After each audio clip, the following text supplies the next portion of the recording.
Hey guys, it's Dr. Berg here. I wanted to create a video on what to do to actually handle this skin problem here and here. There are things that you can do, but there's some mistakes that people make. The first thing you need to know is that hormonally at age 38, things start shifting in the body. Now, over a period of a few more years, when you hit 50, now things really bottom out. So during the menopause time period, which is actually 52, but it can happen like 48, it can happen 56. Hormonally, the ovaries stop working, okay? So there's a backup organ, and the backup organ is the adrenals on top of the kidney. You have two of them. And so you have this huge shift from ovarian hormones to adrenal hormones, okay? If there's any problem with those adrenals before menopause, everything is magnified. You get hot flashes, you have bone loss, you have a lot of loose skin, things like that. But really, this is a loss of collagen, okay? And that comes from a loss of certain hormones. So I'm going to explain what hormones. All of these hormones decrease during menopause. Testosterone, which is more lean body mass. DHEA, that's an anti-stress hormone. That's kind of like a pre-hormone that gives you all the other hormones, and it's made by the adrenal gland. And then you have estrogen, that goes down, and estrogen controls the fertility and the menstrual cycle and all that. And then progesterone. Progesterone also goes down. That also is involved in the second half of the menstrual cycle. And estrogen and progesterone work together. So when one goes down, they should be in certain ratios. So when women are after menopause, they're considered estrogen dominant, which is kind of weird because it goes down. What they mean is the relative ratio of estrogen to progesterone is off. So even though estrogen goes down a little bit, progesterone really goes down low. So that would create a situation when you're estrogen dominant. Very similar to if you were to like take, sodium and salt and potassium. They work together. So if you have too much salt and not enough potassium, you get fluid retention. But if you have, what you can do is you can lower salt, but you can also raise potassium and get rid of the fluid that way, instead of just avoiding the salt. So in other words, there's just ratios that you have to look at, okay, and these work together. But the big one that really messes people up and that's responsible for the loose skin is this growth hormone. It's called human growth hormone. Now, in a child, it's mainly responsible for the growth of the child, okay? But when you become an adult, it doesn't make you keep growing. It controls other things: fat burning, tight muscles, energy, collagen, all the protein synthesis or creation of proteins, hair, nail, skin, muscle, all that. So growth hormone is really the one that goes down as you age, unfortunately. So there are people that actually take growth hormone as a supplement. It doesn't work. Unless you're injected by an actual growth hormone, a synthetic growth hormone, that will work and that will actually help with your weight loss, lean body mass, and it's an anti-aging thing, but it has some slight minor side effects. It's very expensive. It's like $15,000 for every 6 weeks, okay? And then number two, if you take it over a period of time, your own glands shut down and you become dependent on it, and then you have to take more, and you get side effects like diabetes. So there's a lot of problems with taking hormones, and that's why I would only recommend taking it as the last resort. And you get people taking HRT, hormone replacement therapy, bioidentical hormones, which again, if you take those, you're going to create a lot of confusion in the different organs. And so any hormone you take, you indirectly shut down the gland that's supposed to produce it. So you basically put everything asleep. Same thing with the thyroid. You take it over a period of time, and then the thyroid doesn't have to produce anymore. Okay. So now when we have growth hormone that goes down, this is the buffer. This is the opposing hormone to cortisol. Cortisol is the stress hormone from the adrenal.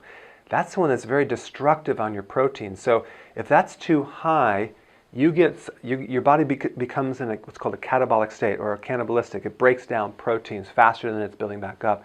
So you get loss of muscle protein in your thighs and your butt. Yet you get loose skin here and here. Not a great sight. Saggy skin in your belly.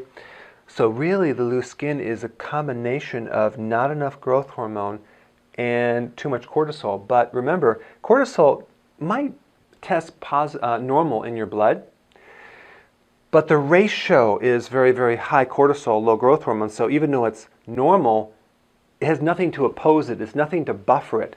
There's nothing to kind of minimize it. So it's just a free cortisol that goes out there and destroys everything. So it's too much of this and not enough of this. So in the next part, I'm going to show you what to do about this situation. So check this out. All right, now over here we have things to lower cortisol. Over here we want to raise growth hormone, okay? So let's just kind of go back and forth. Cortisol is triggered by stress. So everything we're going to do is going to reduce stress. Number one, low intensity exercise. That would be like walking. Now over here, you have to raise the high intensity because full body high intensity exercise will increase growth hormone. The problem is if you're an adrenal body type, you can't do this yet. So you're going to have to do walking for a period of time, because just because you're an adrenal body type doesn't mean you're always going to be an adrenal type.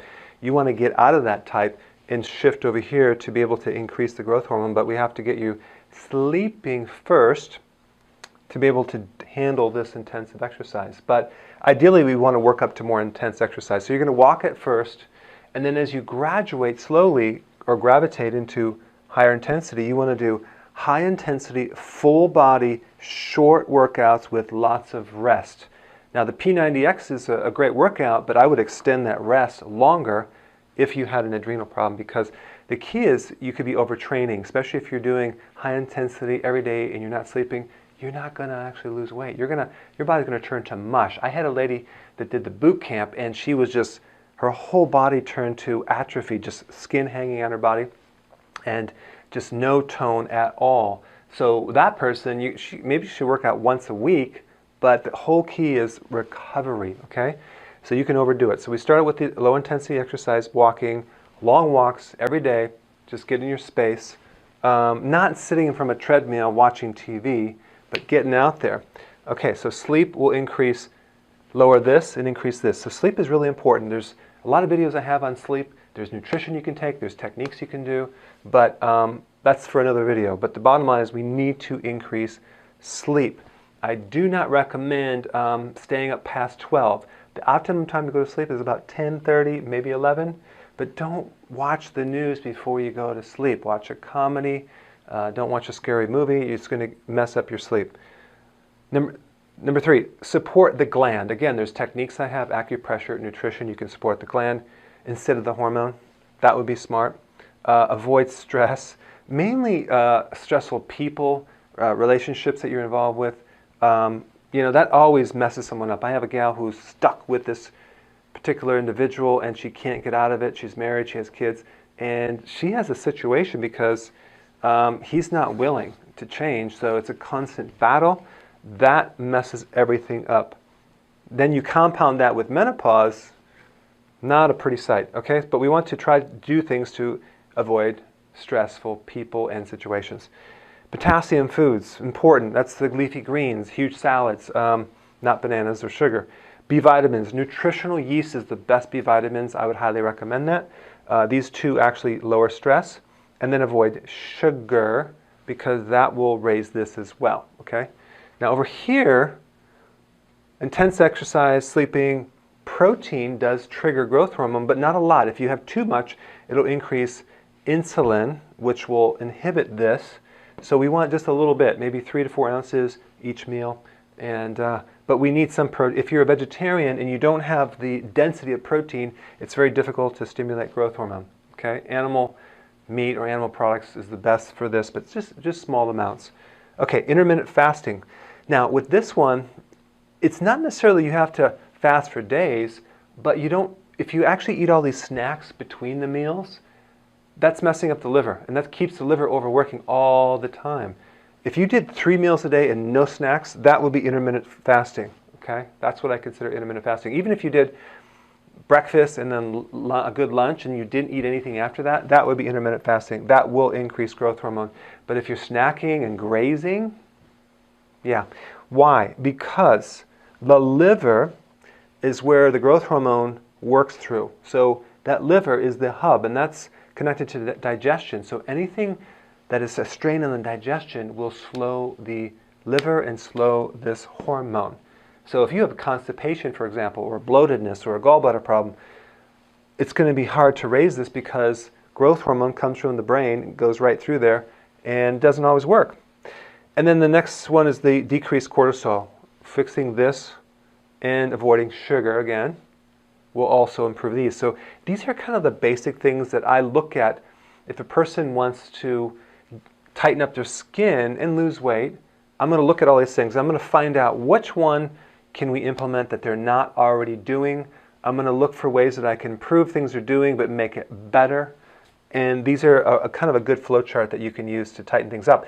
And you'll see over the next months the skin will start coming back and the collagen will start coming back. One last thing, and that has to do with digestion. If your stomach is not strong enough as far as the acidity, and the way you know that it's not strong enough is you get indigestion, bloating, acid reflux, GERD.